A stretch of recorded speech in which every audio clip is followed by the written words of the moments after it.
반갑습니다. 반갑습니다. 자, 이번 시간에는 소태산 대종사의 구도와 동포운 법률운이 어떤 관계에 있는가 살펴볼까 합니다.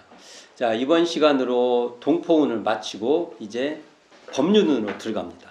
그 가교의 소태산 대종사의 구도와 동포운과 법률운의 관계에 대해서 살펴보겠다는 겁니다. 자, 제가 그냥 계속 말하죠. 동포운은 뭐라고요? 뒤에다 써놔라고 했잖아요. 자기 머리 위에다가. 자리타의 도. 이 자리타의 도는 어떻게 해야 드러나요? 바로 지혜의 발현이에요. 이걸 조금 더 유식한 말로 하면 청정한 지혜의 자리에서 드러나는 그 세계가 바로 자리타의 도입니다. 그러면 내가 지혜 청정 이렇게 텅 비고 고요해야 돼. 뭐가 텅 비고 고요하냐면 이해관계에 묶이면 안 돼요. 되게 자기 이게 좋다 나쁘다는 다 자기 이해관계 기준에서 나오는 거예요. 이해관계를 내려놓을 줄 알아야 되고 또 살다 보면 자기의 아픈 상처들이 있어요.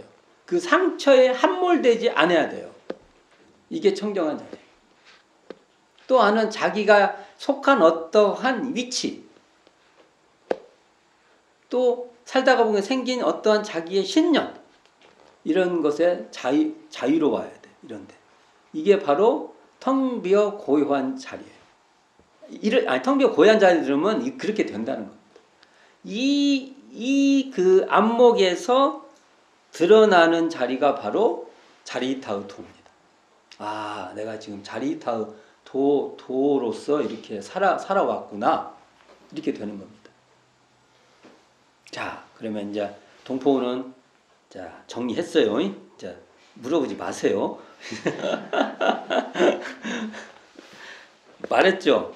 요것은 다른 분들을 보고 저한테 이 동포운이 맞는가 설득해 주세요 하면 안 돼요. 아까 말한 대로 이 청정 지혜의 안목에 들어서서 자기가 자기를 설득해 가고 자기가 이 대종사님 말씀을 한 대목 한 대목 확인해서 증명해 가는 겁니다. 그럼 어떻게 돼요? 대종사님이 대각이 나의 대각이 되는 겁니다. 왜요? 대종사님 대각에서 써주신 것이 정전의 사은사요 삼학팔조니까 특히 오늘 우리가 지금 사은사요를 공부하고 있잖아요. 차근차근 우리가 일원상의 안목으로 이걸 확인해 가요. 하나씩 하나씩. 그러면 결국 우리가 대종사님께서 고생을 해서 고생해갖고 했던 것을 우리는 수월하게 우리가 확인해 갈 수 있습니다. 그 길에 들어서기를 바랍니다. 자, 오늘 내용을 한번 살펴보겠습니다. 자, 교재 97조. 자, 대종사님의 아마 일대기 어떤 도움을 받고 동포의 도움을 받고 살았을까를 한번 살펴보도록 하겠습니다. 첫째가 그 대종사는 부친 때부터 김광선 선진과 유대가 깊었어요. 김광선 선진이 어디 사시냐면 이 시제가 최초 설법터 그 주변에 그쪽 산들을 관리하는 우리가 쉽게 말하면 산직이라고 하잖아요. 옛날에는 그러니까 길롱리에서 이 문중산 같은 경우 관리하는 것은 큰 직업입니다. 거기서 나오는 이제 나무 가지 같은 거 친다든지 솔가지라든지 이런 것은 본인이 쓰면 이것을 갖다 팔아도 돈이 되는 거죠. 제가 농담으로 요즘으로 말하면은 그 주유소다 막 이렇게 그 연료 장사할 수 있는 거죠. 그리고 자기 집에는 충분히 불을 뗄 수 있지 않습니까? 이것만 해도 어딘데요. 이게. 자, 그 끈끈한 유대 관계가 있었는데 청년 대종사죠. 그러니까 대각하시기 전에 노른복 대각터에서 끼니를 잊으며 입정산매 그러니까 방에 이렇게 들어가셔서 수저를 이렇게 밥 먹으라니까 수저를 들다가 말고 그냥 뭐 앉아 있고 이걸 뭐라고요? 전문용어로? 우리가 제가 전문용어 말했습니다. 우두커니. 이거 아주 전문용어예요. 이건 참 우두커니. 우두커니 이렇게 계셨죠. 그 우두커니가 아주 그냥 쉬운 말로 하면 입정산매예요. 이 우두커니는 전문 용어고요. 입정산매는 아주 쉬운 말이에요. 너무 설명이 많아. 입정산매는.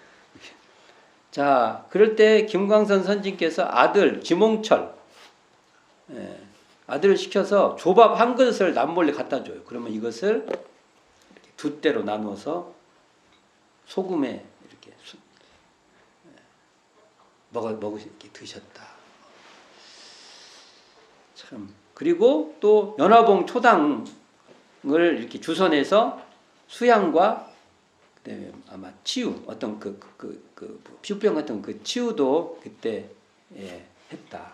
그리고 벌써 김광선 선진이 이렇게 굉장히 도움을 받았죠. 대운사님은 이런 거 하나하나 대각 이후에 내가 그냥 막 어려운 속에서 핍박받고 막 그런 것 같지만 이런 그 이타 다른 사람부터 받아서 내가 이렇게 구도도 할 수 있었구나 이렇게 느끼는 거예요. 또 하나 청정리 사는 사람, 내가 이름이 생각이 안 나요. 광문범인가 광문범 같은데 이분이 원래 이렇게 옛날에는 옷이 이렇게 뭐죠? 이거 뭐라고 소매라고 하나요? 네. 두루마기 소매 여기다가 양식을 넣어갖고 옛날에 여기다가 이런 데다 음식 물건을 많이 넣어갖고 다니셨나 봐. 저기 무거워서 어떻게 가시지? 팔림이 세셨나? 와, 이렇게 해서 몰래 갖다도 주고. 제가 한번 말씀드린 적 있는 것 같은데 이런 것들은 다 아마 소태산 대종사의 부친 박성삼과 관계가 있을 것입니다. 부친이신 박성삼 우리 이분의 어떤 그 도움이 아마 있지 않았을까라는 생각을 하게 됩니다.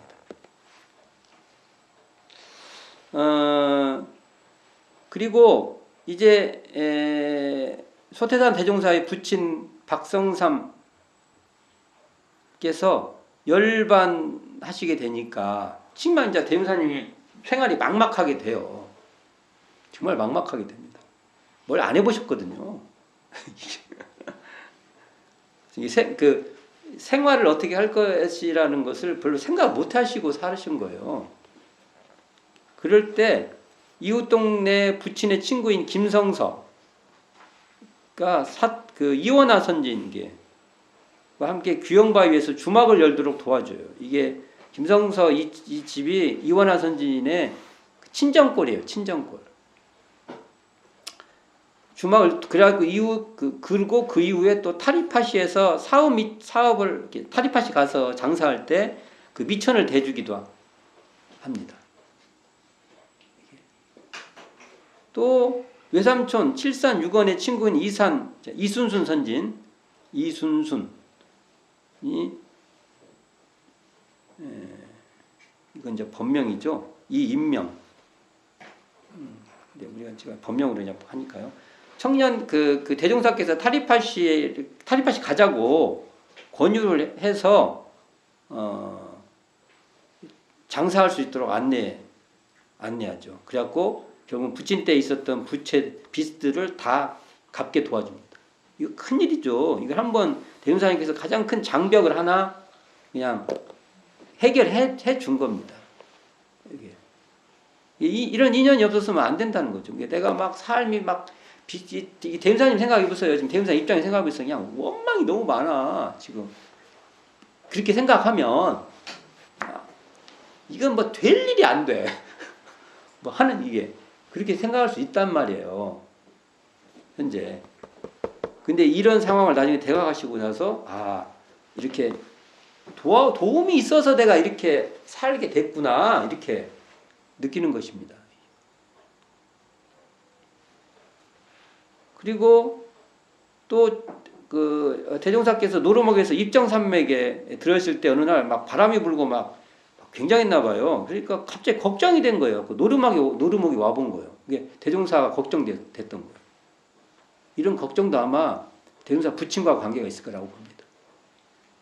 네. 부친께 도움도 받고 했는데 그 아들이 걱정된 거예요. 그래서 와서 보니까 지붕 나래가 막 날아가고 뭐 비는 억수같이 쏟아지니까 그래서 지붕 이게 나래 같은 걸 다시 다 이렇게 나래가 이렇게 되면은 비가 바로 새요 그냥. 그러잖아. 이게 지붕 이렇게 있으면 위에다가 이렇게 그 올리는 거 있죠. 네. 그러면 안 그러면 비가 그냥 그 테스트 하니까 비가 바로 방으로 그냥 바로 들어오는 거죠.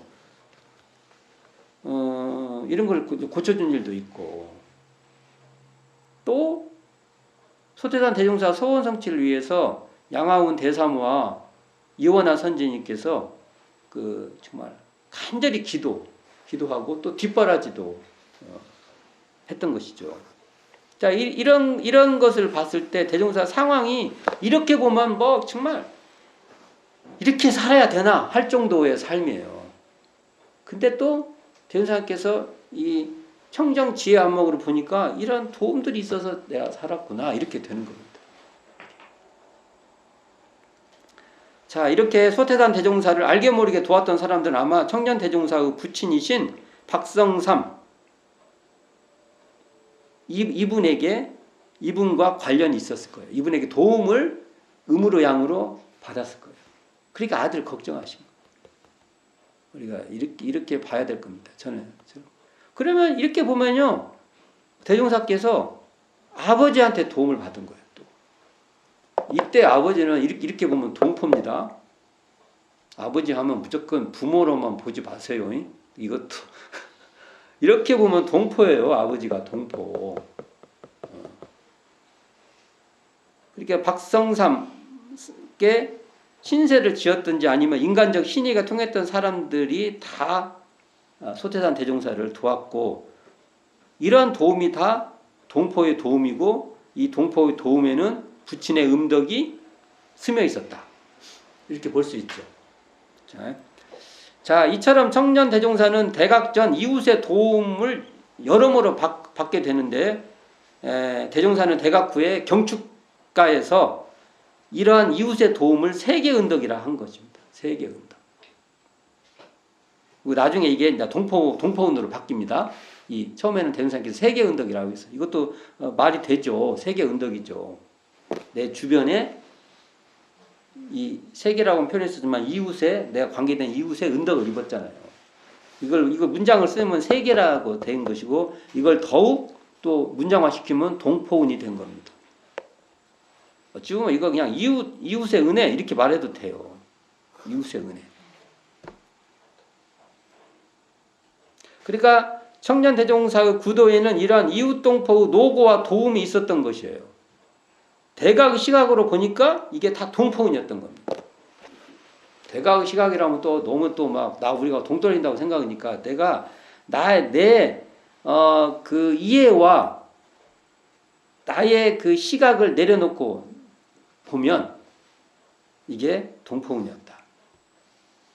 나의 이해관계, 나의 어떤 원근 친소의 관계, 나의 어떤 그 상처, 그 다음에 내가 집착하는 것, 내가 특별히 더 집착하는 것, 이런 걸 내려놓고 보니까 이게 다 이 은덕이 있어서 내가 있었다. 이게 바로 나중에 대종사님께서 정리를 하면 자리타의 도다. 이렇게 봐요. 자, 이제 다른 주제로 가봅시다. 법률운의 주제로 한번 가봅시다.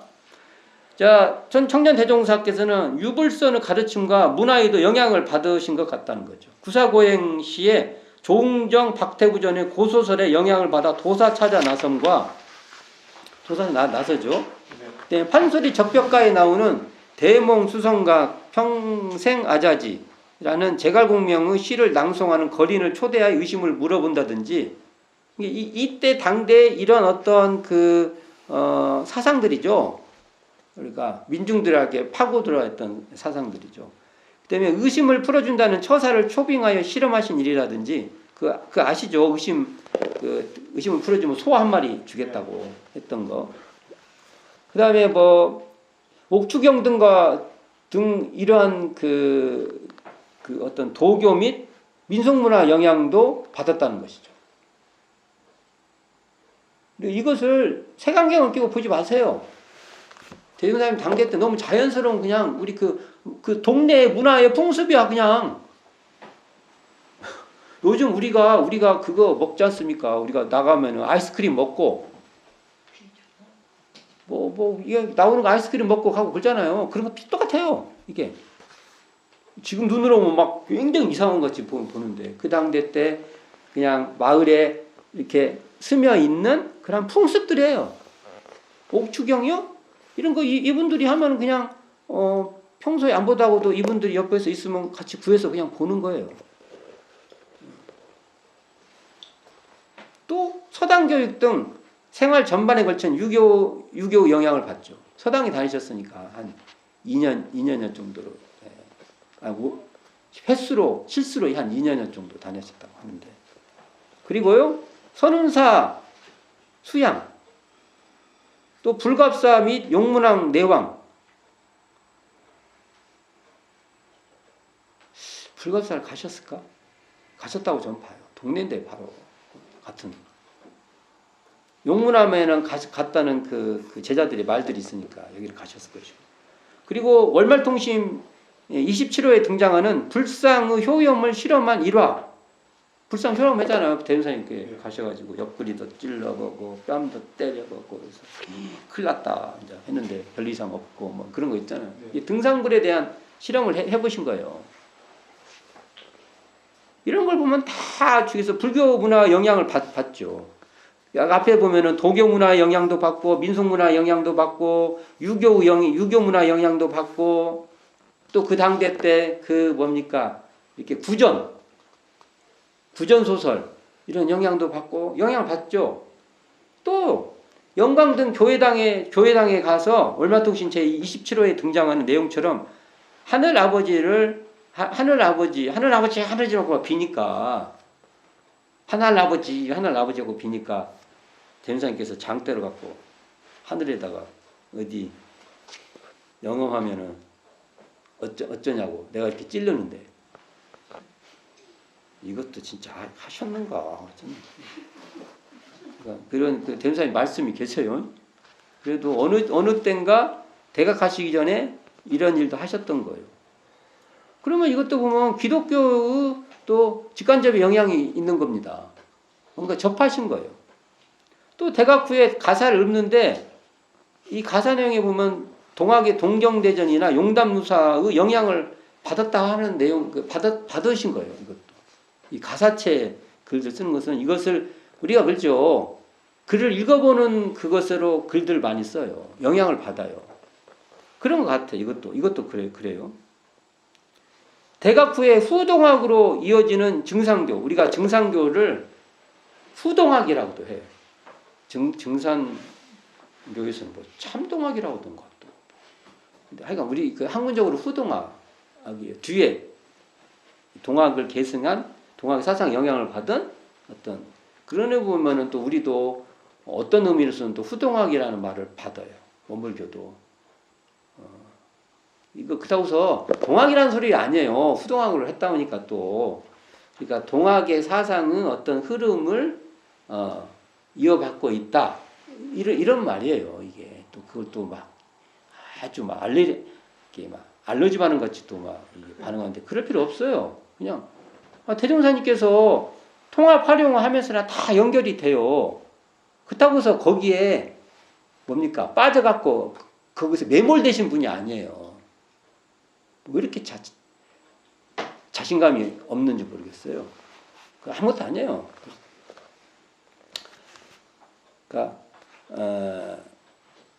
그랬죠. 증상교 일파를 그렇게 대각하시고 나서 증상교 일파를 초청하여 천재 등을 모시는 방편을 사용한 걸 봐도 구도 과정에서 독군들과 교류가 있었던 것 같아요. 이런 걸 봐도 이런 걸 막 금방금방 그래도 쉽게 이렇게 하는 거 보면 뭔가 그래도 교류가 계신 것 같은 그런 것이 있죠. 또 구한말 부패와 무질서 그리고 일제의 강압적 신빈 통치로 인한 약자에 대한 강자의 억압적 현실 제도를 체험도 하십니다. 그렇죠. 이게 아마 이 체험이 굉장히 심했을 거예요. 이런 걸 보면 이 사회 전반적인 뭐 문화, 종교, 사상, 제도 여기에 대종사님께서 다 영향을 받죠. 그러니까 이처럼 유불선 및 기독교, 동학, 증산 또는 무속, 민속문화, 종교문화 그리고 아무랬던 정치, 경제의 현실, 제도 이런 것들이 소태산 대종사의 구도 과정에 영향을 줘요. 영향을 받는단 말이에요. 이걸 대종사님께서 나중에 법률론으로 이게 법률론이 배양되신 거지. 법률론으로 정리했다. 저는 이렇게 봅니다. 그래서 소태산 대종사는 인도 정의의 공정한 법칙에 기반해야만 자유와 안락세계를 이룰 수 있다는 법률의 진리를 결국은 천명할 수 있게 됐다는 겁니다. 그냥 거저 그냥 아무것도 돼갖고 나서 그냥 법률을 딱 나온 게 아니에요. 대종사님의 구도 전반적인 과정에서 대종사님 그 굉장히 사적 경험을 가지고 공적 경험으로 드러내신 거예요. 이런 것을 우리가 우리가 확인해야 된다고 봅니다. 이와 같이 소태산 대종사의 구도 과정은 한편으로 동포운과 법률론의 체험 과정이었다는 거죠. 온갖 구도의 좌절과 생활거의 어려움 속에서 이웃 동포의 노고와 도움 그리고 협조를 통해서 일어설 수 있었고 구도를 이어가며 서운을 이룰 수 있었던 것이죠. 이런 것이 다 나중에 대각 이후에 이게 바로 동포운이구나. 이게 이웃의 은혜였구나. 이걸 조금 언어를 더 써서 세계의 은덕이었구나. 또 언어를 좀 더 써서 동포운이구나. 이렇게 돼요. 이웃의 은혜다 말하면 또 안 들어먹겠지. 그러니까 또 아울러 사회 전반에 배어있는 유불도 및 기독교, 동학, 증산교 그리고 민속종교 등의 정신문화에서 도움과 영감을 얻기도 하고 왕조체제의 붕괴와 일제강점기를 통한 물질문명의 급격한 변화를 경험하면서 인간의 제도와 법이 어떻게 인간을 억압하는지 이게 법률이랑 어떻게 억압되는 것도 다 본 거예요. 그래서 법률의 소중함을 깨닫게 된 거죠. 법률이 어떻게 돼야 되겠구나 하는 것도 이게 다 구도 체험에서 생긴 겁니다. 그러니까 결국 동포운과 법률론을 비롯한 사은은 소태산 대종사의 구도 체험의 산물이라는 겁니다. 소태산 대종사의 구도와 무관한 사은은 없는 것입니다. 구도하고 띄어버리고 사은을 이해를 하니 이게 답이 나옵니까? 제가 천지은도 한번 설명해 드렸죠? 대종사님의 그 구도 과정과 천지은이 어떻게 돼 있는가. 삼바째 마당바위에서 산신령 얘기했지 않습니까? 부모운 대종사님의 부모님하고 관계에서 탄생가하고 구호동 집터 이 관계 하면서 설명드렸죠. 동포운과 법률론도 똑같아요. 대종사님의 삶을 쳐다보지 않고 어떻게 사은을 말합니까? 근데 지금은 어떻게 돼요? 사은은 사은이에요. 대종사님의 구도는 구도고. 그럼 대종사님 구도는 뭐요? 무언가를 하나를 위해서 다 소비하는 겁니까? 이거 소비를 다 하니까 이때 빵 나와갖고 뭐가 됐어요? 저는 그렇게 안 봅니다. 이것에 끊임없는 집적에 의해서 여기서 어떤 그 질적 변화가 생겼죠. 이 질적 변화가 빵 생기니까 이것이 그때 잘 몰랐던 것이 이 구도가 쫙 보인 거예요. 이것을 이 경험을 가지고 보편적 공적인 진리로 우리에게 사은을 제시해 줍니다. 이게 맞을 겁니다. 그러니까 소태산 사은은요, 소태산 대종사의 구도 과정과 대각을 통해서 드러난 거예요. 대종경 교육품 11장 한번 같이 봉독해 보도록 하겠습니다. 자, 같이 봉독합니다. 1호는 모든 진리의 근원이요 서가모니 굴은 이 진리를 깨치사 우리에게 가르쳐 주신 스승이시니 비록 이 세상에 아무리 좋은 진리가 있다 할지라도 그를 발견하여 가르쳐 주시는 분이 없다면 그 진리가 우리에게 활용되지 못할 것이요 비록 서가모니 굴이 이 세상에 나오셨다 할지라도 이 세상에 이런 쌍의 진리가 없었다면 서가모니 굴이 되실 수 없고 또는 49년 동안 살펴가실 자도 없을지라. 네, 여기까지. 자, 이 말씀에 비유해서 봅시다. 여기 보면 이런 쌍의 진리와 그 깨달은 분의 관계를 말한 거예요. 여기서 이제 석가모니 부처님은 예로 들은 거예요. 이거 당신을 예를 들어도 돼. 또 당신 예를 들으면 그렇잖아. 이게 그런 거예요, 이게.